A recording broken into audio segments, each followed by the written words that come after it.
Hey guys, Gavin here. Tonight we're going to go over Basement by Unfiltered Audio, one of my personal favorite plugins for just bass processing.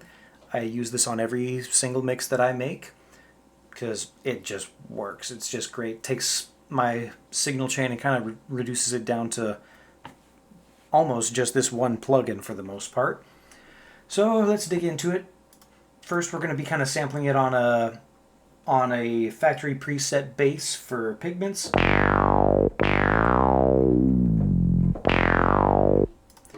And then we're also going to be sampling it on a loop. So first, with that bass synth I played, you'll notice it just doesn't have a whole lot of bass to it. Boom, enter Basement. There's 5 different algorithms for tweaking bass in different ways. We'll start with Saturate. Basically, everything beneath the cutoff frequency that I set on the left right here is what we're going to be saturating. So the strength determines how much saturation there is, as I'll show you.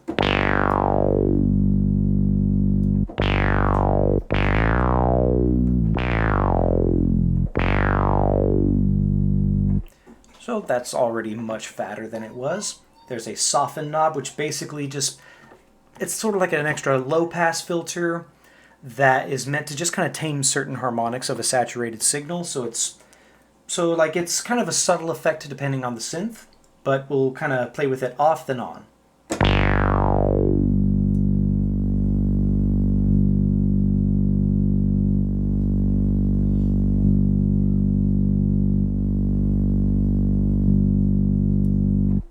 So you can hear a change, mostly kind of right around like between 100 to 400 megahertz or so, where it basically just softens certain harmonics in that area. It can make it a little clearer.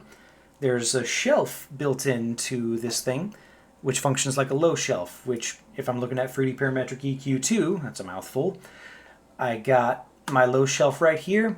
I can move this all over the place. Basically, I raise it up. Everything to the left of my cutoff frequency gets boosted or cut, no matter where it is. So that is precisely what this shelf knob does. It boosts or cuts everything to the left, or basically, yeah, beneath your cutoff frequency right here.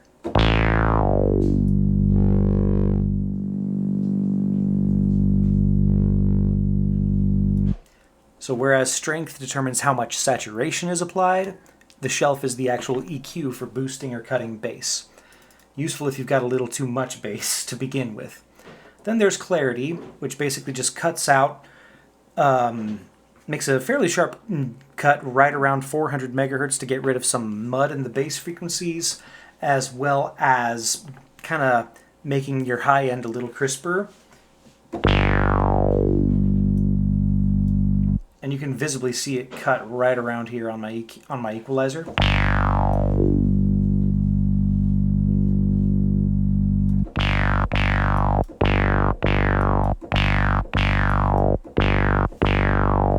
So you can hear how it makes everything a little bit more crispy on the high end and cuts out that muddy part right at 400 hertz. That's really, really helpful in a lot of cases.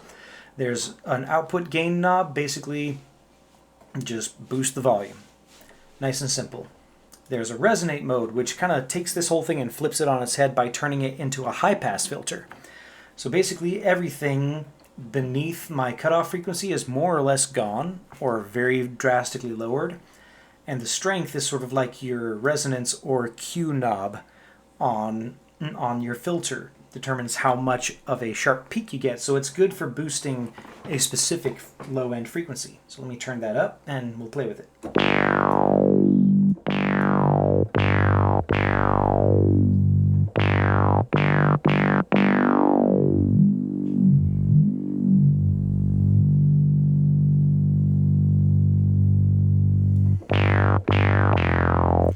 So that's useful if you want to cut certain things below a certain frequency, e.g. below 55 hertz, but have everything kind of boosted right at that sharp point itself. There is octave, which effectively takes part of the signal, I believe the cutoff frequency, and increases it by an octave.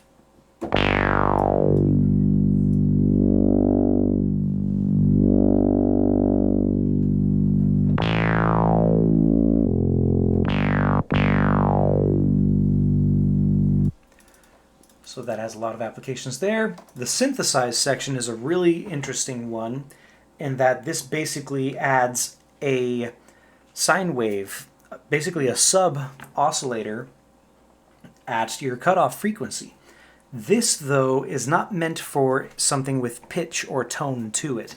This is meant more for percussion, things that have no tone, no pitch at all. So if I use it on my bass, you can hear right at 120 hertz. That's the frequency.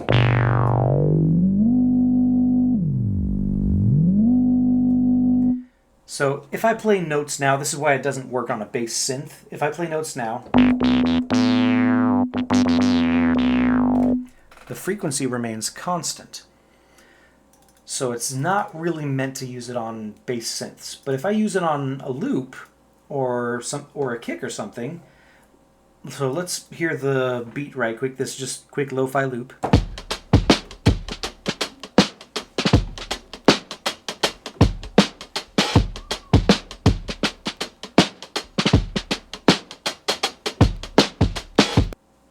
So that sounds okay, but I wonder if we can add even more bass using Bassmint. So I have it on synthesize at 50 hertz with 100% strength. Let's hear it.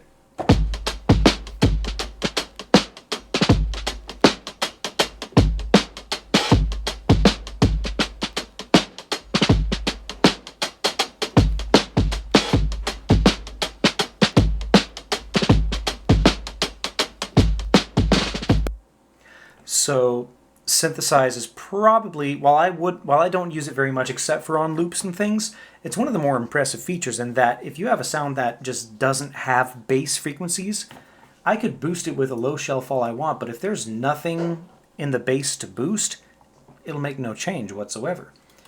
So this literally adds bass where there is none. Just fantastic feature. Don't run into that very often.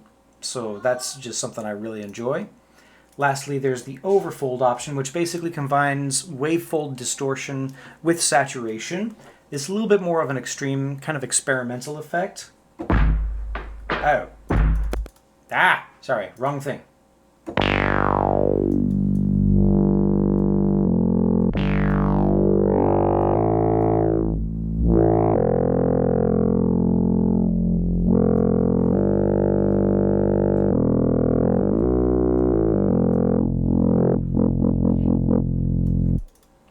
So a little more experimental in nature.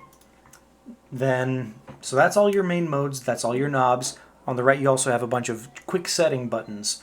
Anti-rumble, which just cuts out everything below 30 hertz, basically gets rid of all your rumble frequencies that you can't hear. Then you have mid only. Basically it makes it so that Bassmint only operates in your mid channel. So if you have some side information, aka some stereo information that you want to leave untouched by Bassmint, boom! That solves that problem. There's a solo bass section, which just solos everything to where you only hear frequencies below the cutoff. Oh, that's so quiet.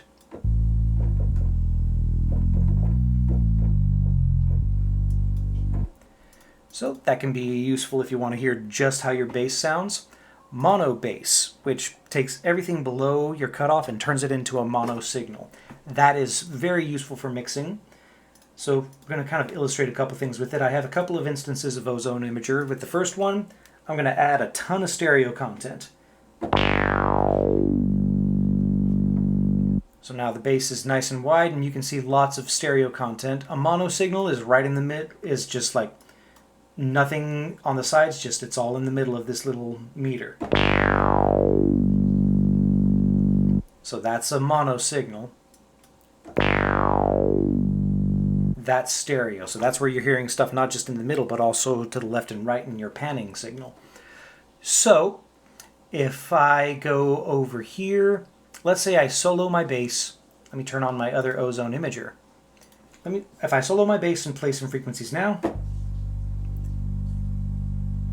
notice how with it soloed, I still have a lot of stereo information.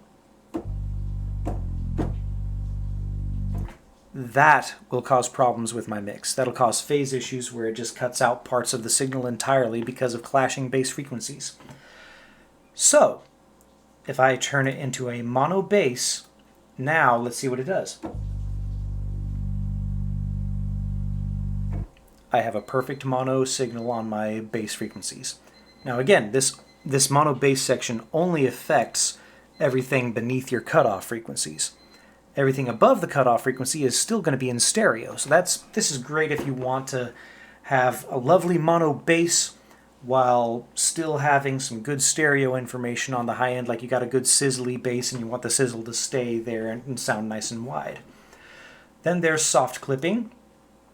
Basically, if I just kind of hammer the volume of this thing, turn off solo bass.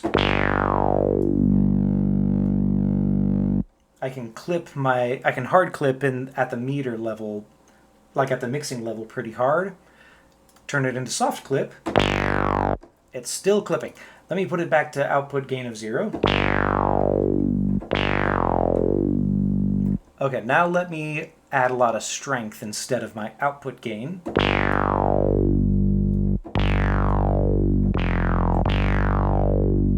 Okay, so that was the problem.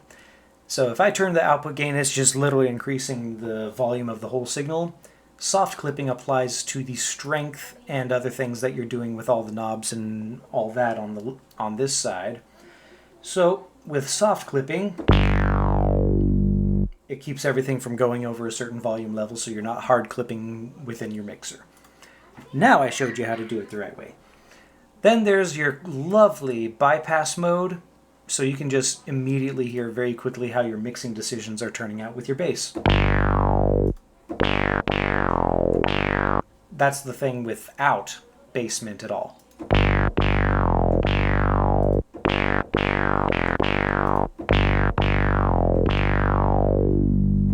So, bypass, just a quick way to see if you're actually making a change that you like.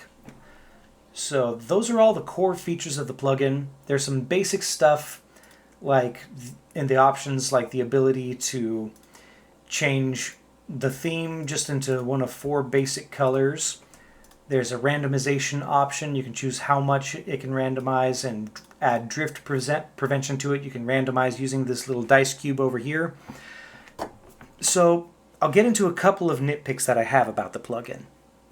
So first off, this randomization function to me is completely useless. Because if I deal with it, like let's say I start randomizing stuff, first I gotta have my depth up. If I have even a little bit of depth to it and I start randomizing, I can get a whole bunch of stuff that may or may not actually sound good. I find that frustrating. Because I mean, listen to that. That was horrible. To me, this is a precision plugin where you dial in exactly what you want it to do. Randomizing that takes the power away from the user and just turns it into a slot machine. Just guesswork until you finally find something that maybe works. To me, this isn't a synthesizer. I'd like that feature on a synthesizer, because sometimes I can find some really fun presets that way. But on an effect plugin of this nature, I find it completely superfluous, completely useless. I see no reason to have it whatsoever. Then with the clarity knob, I like that it makes that cut around 400 Hertz, but I don't like that it boosts my high frequencies and adds more crispness and sizzle to them and stuff. I want to be able to control that part myself. I like the idea of being able to make that cut around 400 Hertz. Keep that, please. That's great. But if I'm cutting one frequency, I often don't want to specifically boost another in a way that I can't control. I would rather equalize my high frequencies with like a high shelf or something like that versus having the clarity knob do it in a way that I might not like very much. So I would like it if in the future Unfiltered Audio kind of separated clarity, like made it so that you can add crispness to the high frequencies with one knob and then cut out those like 300 to 400 megahertz or whatever with that clarity knob or something like that. So those are the only 2 nitpicks I have about the thing. Everything else about the plugin is fantastic. Again, I use this on every single mix, and I just freaking love it. So that's my personal opinion on this plugin. Even with those nitpicks, to me those are small. I just don't use the clarity knob or the randomization feature, and everything else does exactly what I want it to do. So take what works and leave the rest. That's my review of Basement by Unfiltered Audio. I do highly recommend this plugin for any bass processing that you're going to do. If you liked this video, please like it.